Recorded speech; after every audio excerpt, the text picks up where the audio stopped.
Peace, peace, peace. Honored to be here. Right, appreciate it. We've been talking about it for a while. This brother, I knew him since the 90s, 30 years plus, you know what I'm saying? He was an early member of the Timberland Foundation. He did collaborations with Group Build and Destroy, opened up for hip-hop artists in the town, reggae artists, legendary Emcee, Hassan, Mackey. Yo, I don't know what to really say, but I can say again, I am happy to be here. Right. You know You in the mic? You in the mic? I'm in the mic. I'm in the mic. Right.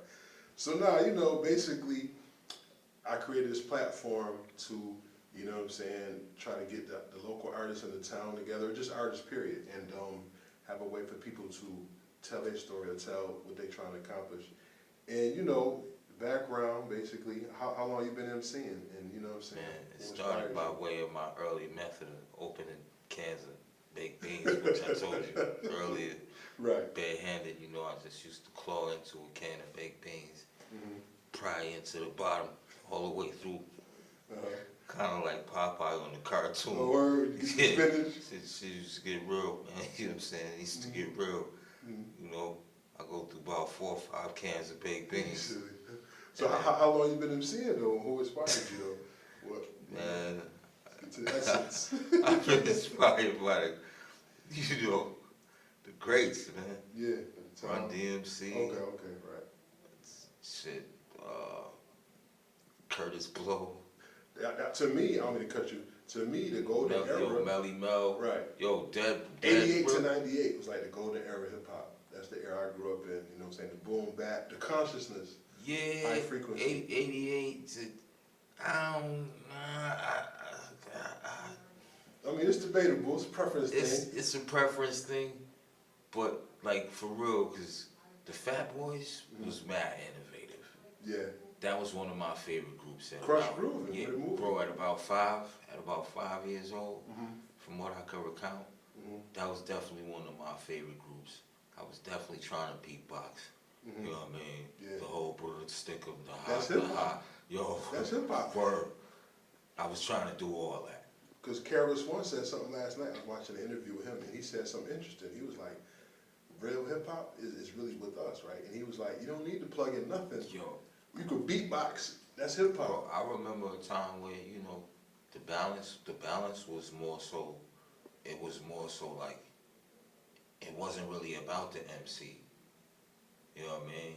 Like the music and what it encompassed, like all across the scope. Right. Like for the hip hop, like the breaker, the cats that wanted to get on the floor and break or whatever. Because you know, like Planet Rock, Bambaataa and all that. Zulu, like all that stuff was smashing for a minute. Right. And then Sugar Hill Gang, all that. Yeah, then you know, like they kind of eased in Commercial. The MCing a little bit more or whatever. Right. Yeah, But it was mainly the break beats. Yeah, break beats. It was more about like keeping the party going. Right. True indeed. Like for real. Yeah. And that's why hip hop is such a big, you know what I'm saying, thing now, because they didn't expect it to be to the level it is now. Yeah, they thought it was a fad. They thought it was just a pastime because we had nothing to do. Right. Because there weren't. They called it jungle music at one time. because there weren't any extracurricular activities other than things that you could come up with that's the one thing about the imagination of just a black child, period. The melanated, you know what I mean?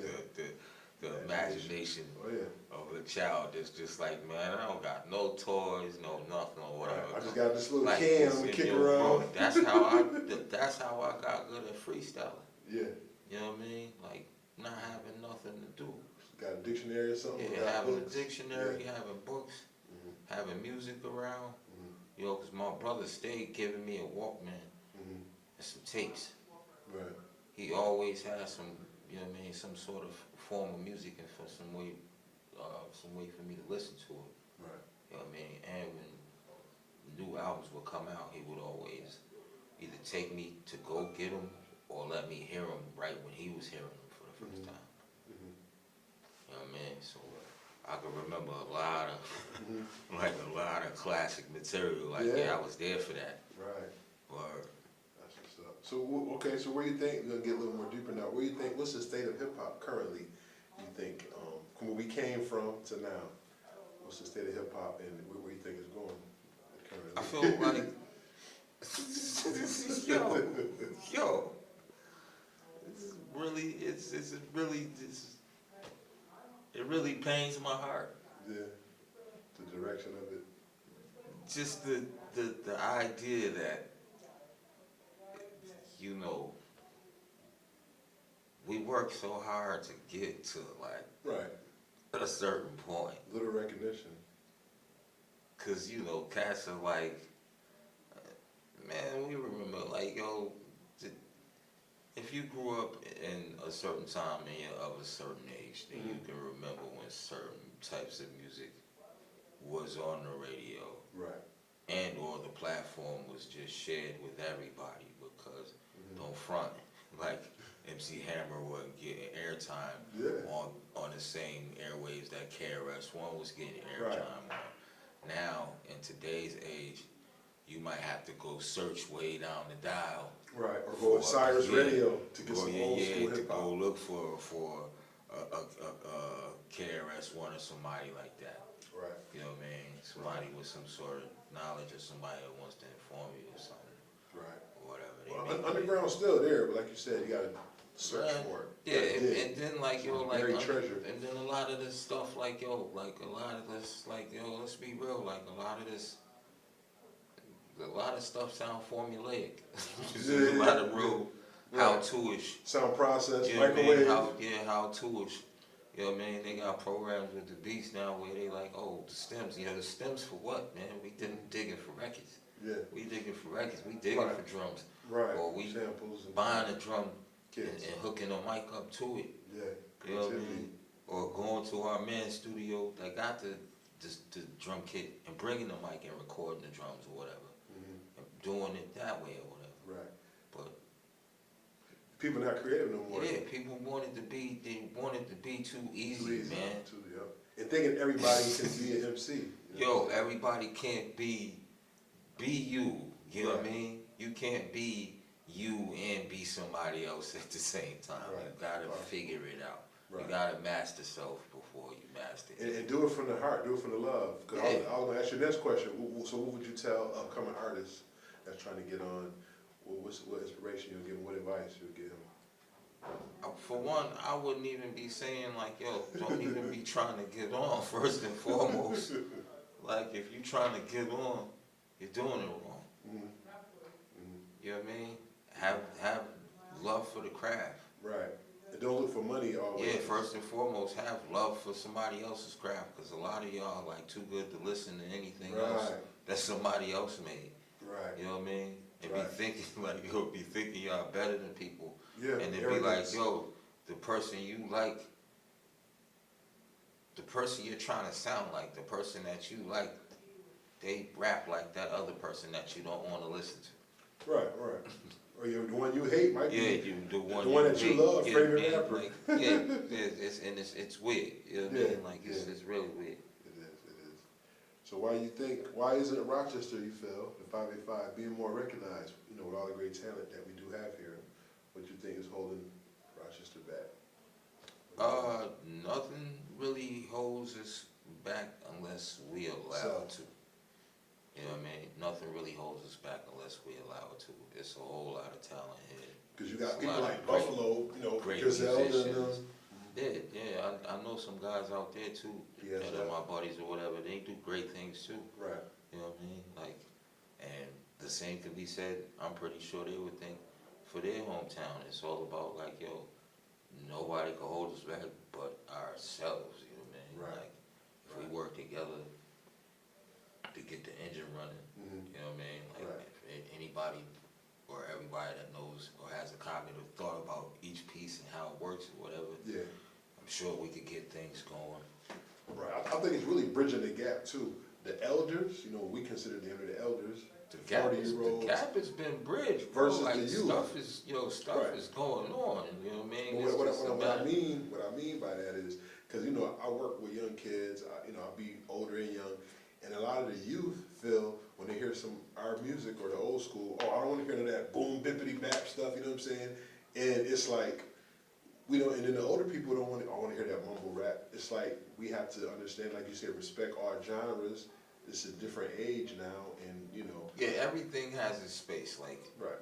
I remember at one point in time, there was stuff that my nephew would listen to, and I would be like, yo, why do you like that so much? Right. You know what I Right. mean? And I would try to get him to listen to other stuff. Right. And he'd be like, nah. Right. You got a different ear. Nah. So you got a different ear. And then he get older, and now he like, yo, such and such that you was trying to put me onto. Right. It's the greatest thing on earth. Yeah, they appreciate it at an early age. Yeah. It's like you gotta mature and get older. To You really gotta get wise. mature in order to. I don't know though, cause like you know what I mean. Like I can't front. Like I was like 12 trying to put people on the stuff, and they was looking at me like I was crazy. Yeah. Yo, hold the God, I'm saying those. It's like your ear. Yo, this Black Sheep tape though, this shit is Yeah, crazy. Black Sheep's fire. It's like until you get older, your ear don't fully develop to good music. Like some people do have old souls, old spirits. My parents was musicians though, so Oh, okay. you know what I mean. So it's Like, already in it was you. already in me. My dad played drums, my mom's played the cello. It was instruments in Oh, the okay. house. Okay. You know what I mean? Like that sort of thing was going on. Right. So it's being created, right. In your presence. Yeah, like I was exposed to it like early. That's You cool. know what I That's mean? good. Like even if my dad or my mom wasn't doing something creative, Right. like that, yeah, art, drawing, you know what I mean, painting or whatever. I did that with my father or whatever. So like I always been like appreciative of the arts. Right. You know what I mean? And like, you know, like Pops was kind of all across the spectrum with his ear, man. Like, Yeah. yeah, we went for car rides. Mm. You hear one sort of music and then you hear totally, Jazz. then you hear totally another, you know what I mean? Like, Right. It took me a while to appreciate jazz. When I was young, I kind of liked saxophones always, because to me, saxophone's like a romanticized instrument. yeah. But as I got older, I really had to listen to. I had to train myself to listen Yo, to my jazz. shout out to my big bro Trey Z, man. Trey Z got me introduced to he opened my appreciation up for jazz Yeah. because he introduced me to Thelonious Monk when I was That's probably what's up. about 15, maybe 16 years old. So, He had the ill record collection, and I, you know what I mean. He's yeah. a producer. That from samples right there. in Yeah, jazz. I used to just go through his records and be like, yo, Right. like, who is this? Who is that? Right. You know what I mean? Those It stuff gave you a all whole made other me- spectrum Yeah. of listening. Then that led me to go on to, you know what I mean, buy my own records. Mhm. Where like I've been collecting records since I for real? was like about 17. Yeah, I'm back on my shit though, because I just bought me an MPC player and I'm about to start sampling again. I like the old school drum pad feel. Yeah. Like, you get the best samples, the best Yeah, sounds. yeah. You know what I'm saying? Yeah, I jump in. Shoot your shot.